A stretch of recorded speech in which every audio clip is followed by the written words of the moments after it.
میری دعا قبول کیوں نہیں ہوتی؟ یہ ایک ورڈ ایسا ہے جو کئیوں کی زبان پر آپ سنتے رہتے ہیں.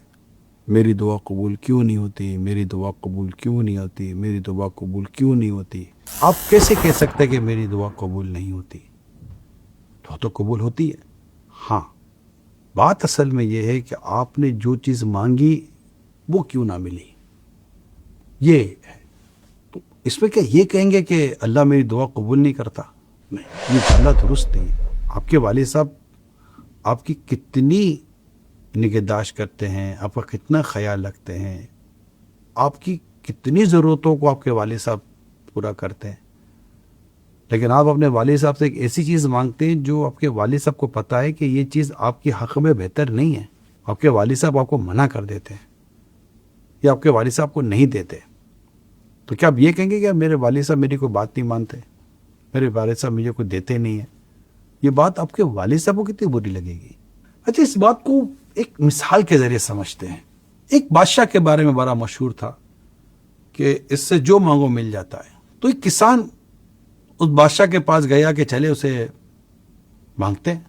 اور بادشاہ کا معاملہ یہ تھا کہ جو مانگنے کے لیے آتا اس کے پیچھے اس کی کچھ رپورٹس انکوائری کروا لیتے کہ اس کی پوزیشن کیا ہے. اب کسان کے تعلق سے بادشاہ نے معلومات لی تو پتہ چلا کہ اس کے پاس نہ کھانے کا ہے، نہ پینے کا ہے، نہ جانور کو کچھ کھلانے پلانے کا ہے.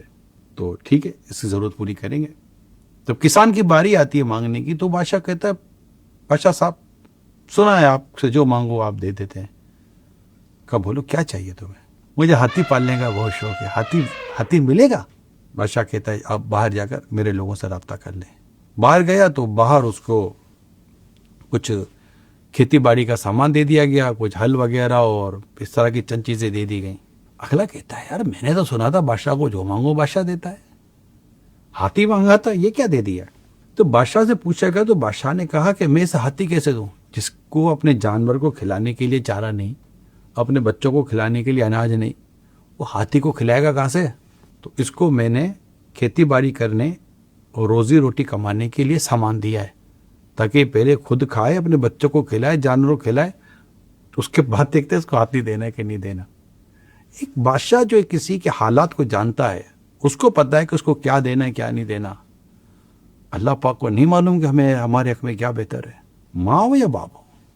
اللہ پاک کئی ماؤں کئی والد سے بڑھ کر ہم سے محبت فرماتا ہے. اور اب کیوں بھول جاتے ہیں کہ قرآن کریم سورہ بقرہ کی آیت نمبر 216 میں جو اللہ پاک نے ارشاد فرمایا کہ قریب ہے کہ کوئی بات تمہیں ناپسند ہو وہ تمہارے حق میں بہتر ہو، اور قریب ہے کہ کوئی بات تمہیں پسند ہو مگر وہ تمہارے حق میں بہتر نہ ہو. ہمیں ہمارا اگلا لمحہ نہیں پتا کہ ہم زندہ بھی ہیں یا نہیں ہیں، ہم رہیں گے یا نہیں رہیں گے، یہ بات ہماری اولاد کے حق میں بہتر ہے یا نہیں ہے، ہم تو نہیں جانتے. ہم تو مانگتے ہیں. تو اب ہمیں اپنے رب پر بھروسہ کرنا ہے اور اللہ سے کیا دعا کریں؟ یا اللہ جو میرے حق میں بہتر ہے مجھے دے، اور جو میرے حق میں بہتر نہیں مجھ سے روک لے. کیونکہ جو اللہ کو پتہ ہے وہ ہمیں نہیں پتا، اور اللہ ہمارے حق میں بہتر ہی فرماتا ہے. تو کبھی بھی نہ کہیں کہ اللہ پاک میری دعا قبول نہیں فرماتا. اللہ پاک دعا قبول فرماتا ہے، اور جو ہمارے حق میں بہتر ہے وہ ہمیں عطا فرماتا ہے.